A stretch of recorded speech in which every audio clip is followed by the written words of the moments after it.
Problem number 1.7, ध्यान से पढ़ते हैं इसको। 2 swimmers leave point A on one bank of the river to reach point B lying right across on the other bank।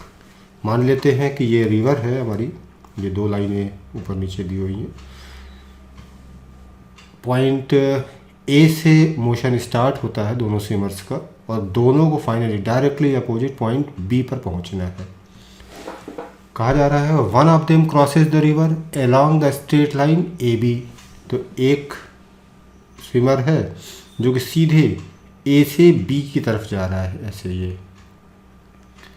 while the other swimmer swims at right angles to the stream and then walks the distance that he has been carried away by the stream to get to point B। दूसरा swimmer, ये red वाला देख रहे हैं हम, तो ये red वाले के बारे में कहा जा रहा है कि स्ट्रीम के परपेंडिकुलर हमेशा तैर रहा है, जैसे दिख रहा है डायग्राम में ये। तो स्ट्रीम के परपेंडिकुलर तैर रहा है, तो ये ड्रिफ्ट होता जा रहा है, और कह रहा है कि जितना दूर ये ड्रिफ्ट हो गया है उतना फिर ये पैदल चल के किनारे किनारे वापस बी तक आ रहा है। पूछा जा रहा है what was the velocity u of his walking. ये जो पैदल चल के आया है इसकी स्पीड यू पूछी जा रही है।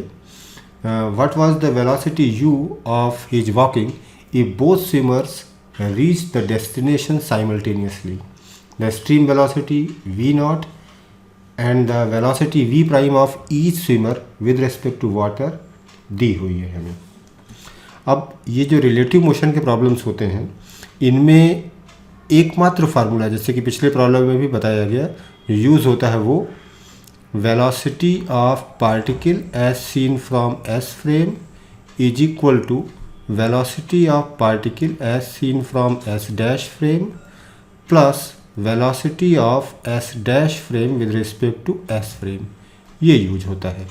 यहाँ पर एक पार्टिकल होता है पी, कोई स्विमर हो सकता है, शिप हो सकता है, कोई भी ऑब्जेक्ट जो कि मूव कर रहा हो, जिसका मोशन स्टडी करना है।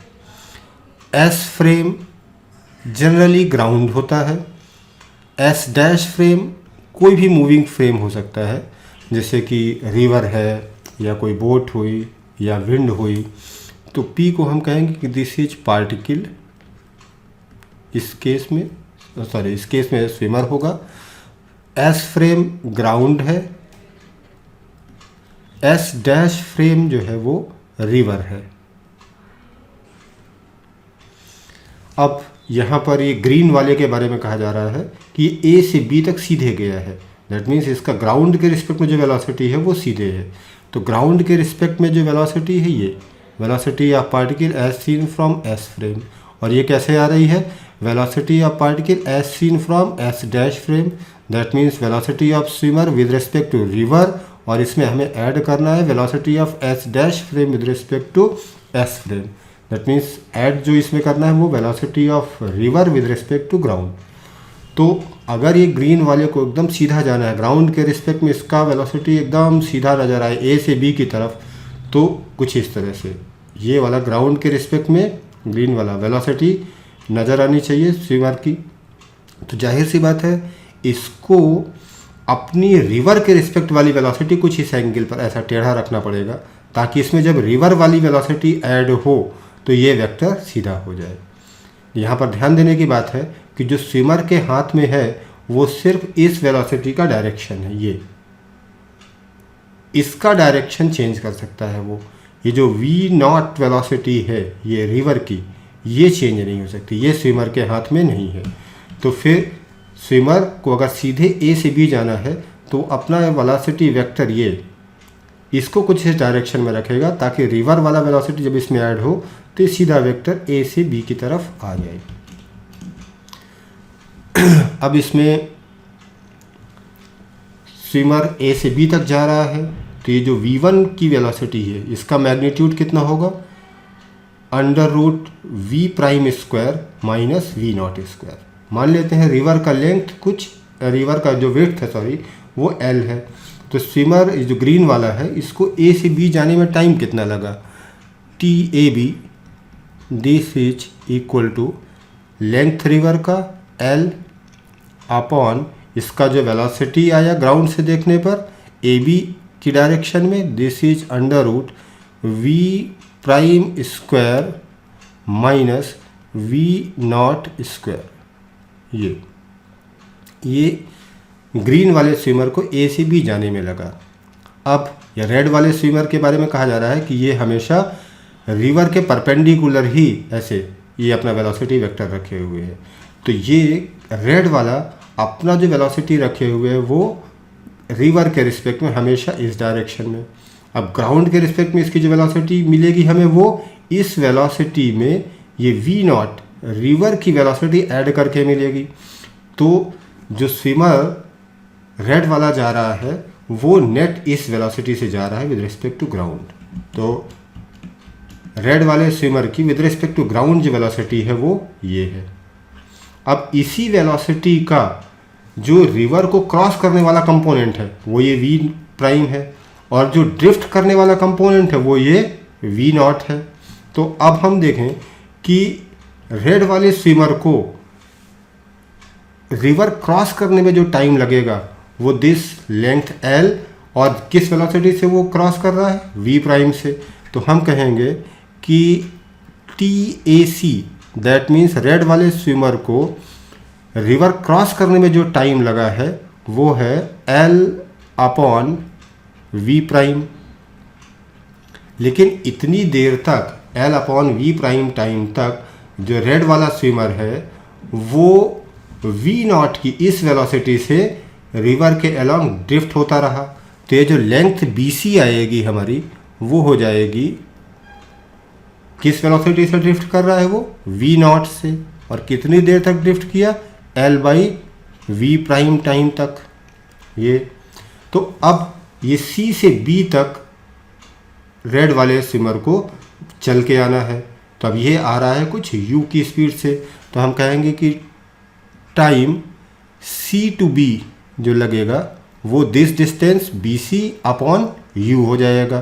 तो this is v naught into L upon v prime upon u। अब हमें दे रखा है उसने क्वेश्चन में कि दोनों रेड वाला और ग्रीन वाला दोनों स्विमर एक साथ पहुंच रहे हैं B पॉइंट पर। तो दैट मीन्स हमें दे रखा है TAB this is equal to TAC plus TCB।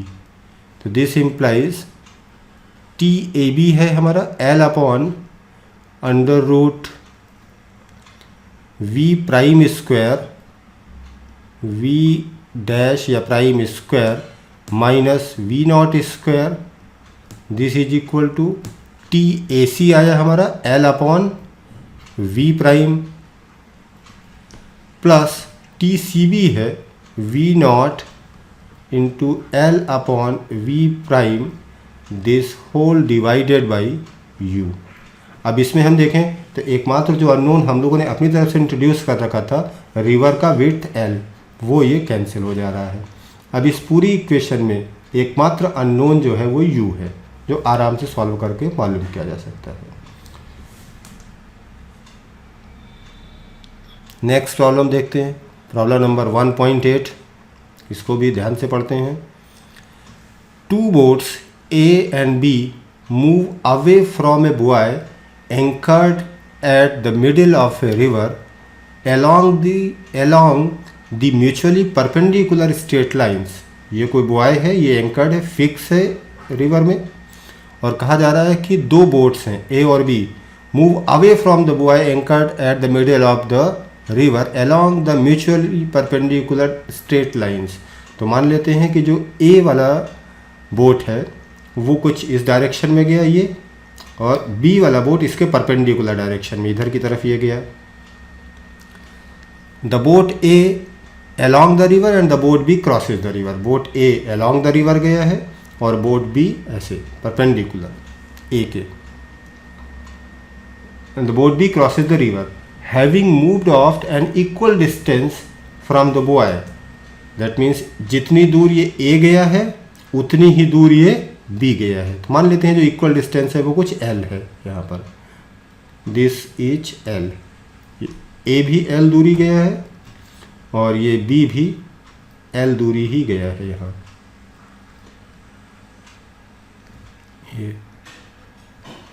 Having moved off at an equal distance from the boy, the boats returned. That means A L दूरी गया ऐसे और फिर ये L दूरी ऐसे ही वापस आया। Similarly B L दूरी ऐसे गया और वापस लौट के L दूरी आया।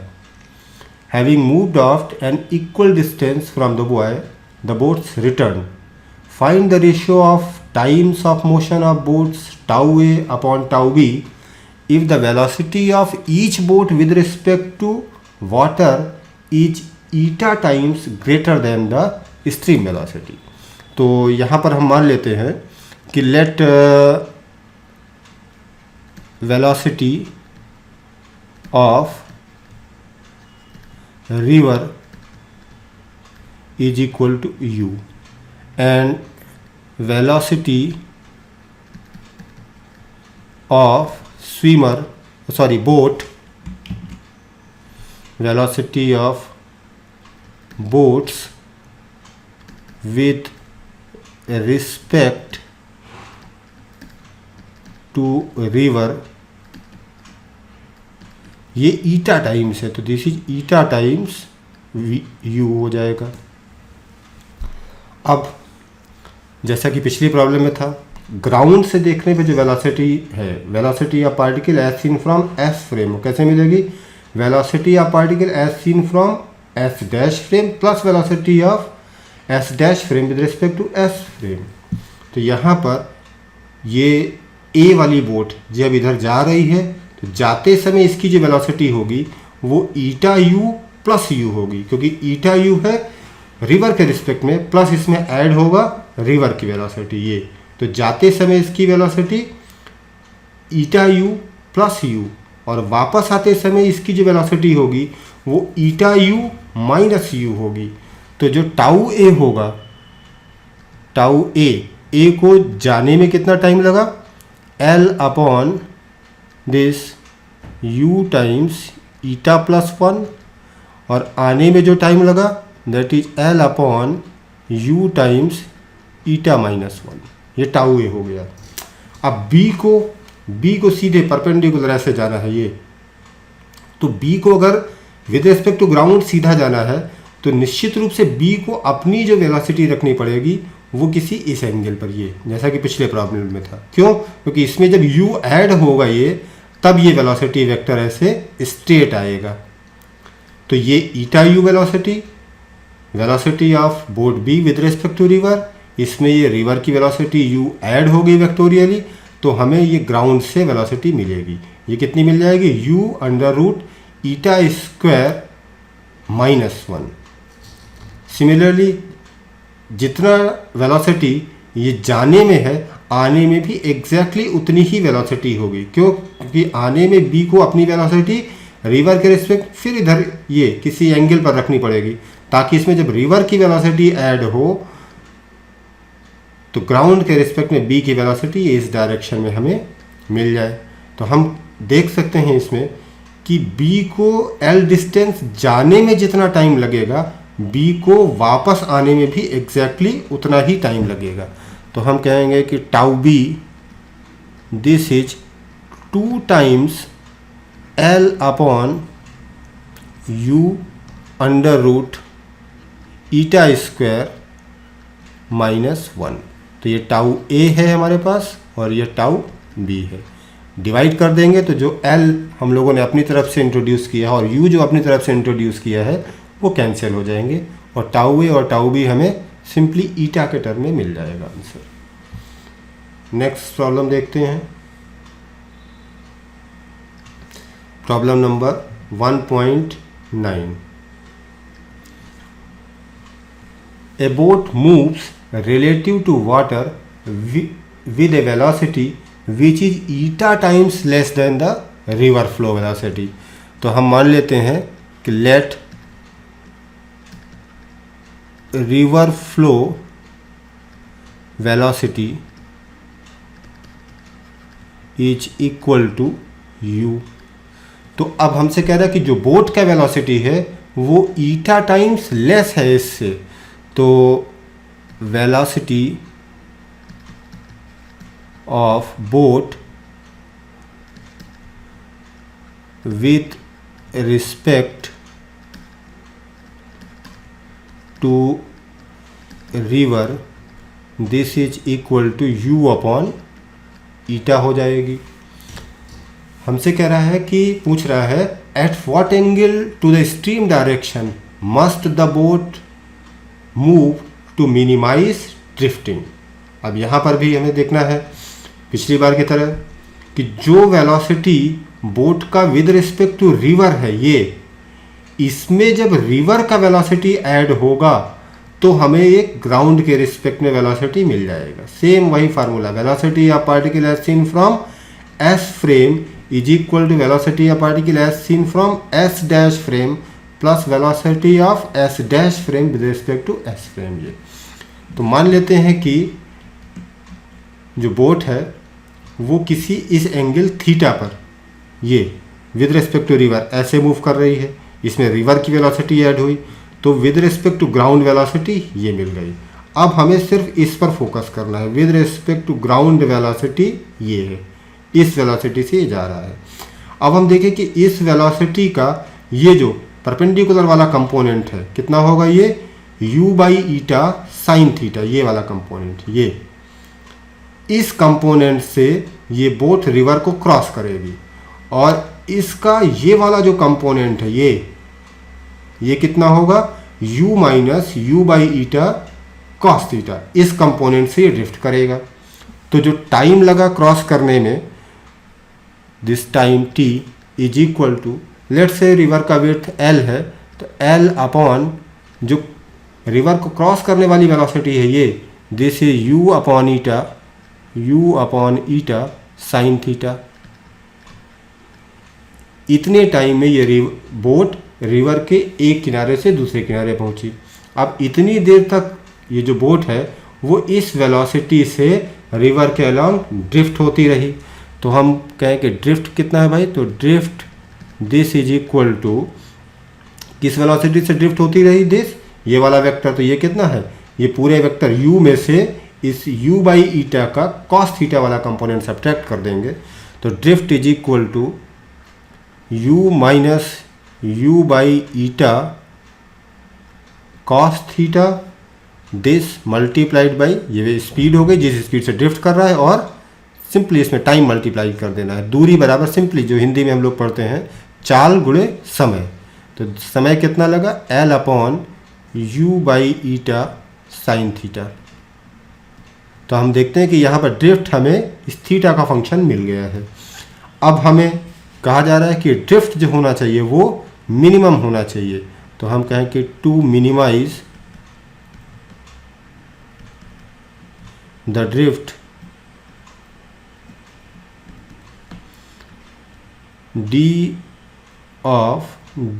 दिस ड्रिफ्ट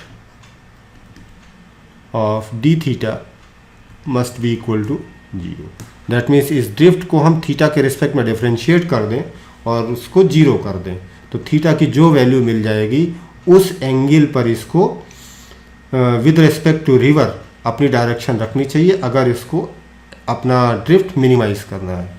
लेकिन ध्यान रहे हमसे जो क्वेश्चन में पूछा जा रहा है वो ये एंगल नहीं है, at what angle to the stream direction, that means जो हमसे एंगल पूछा जा रहा है वो इस स्ट्रीम डायरेक्शन से पूछा जा रहा है और हम लोग एंगल यहाँ से बता रहे हैं, स्ट्रीम के अपोजिट डायरेक्शन से बता रहे हैं।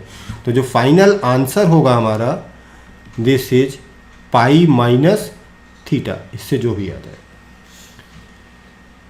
मुझे इतना ध्यान से सुनने के लिए धन्यवाद। ऐसे ही वीडियोस आगे प्राप्त करने के लिए आप इस चैनल को सब्सक्राइब करें।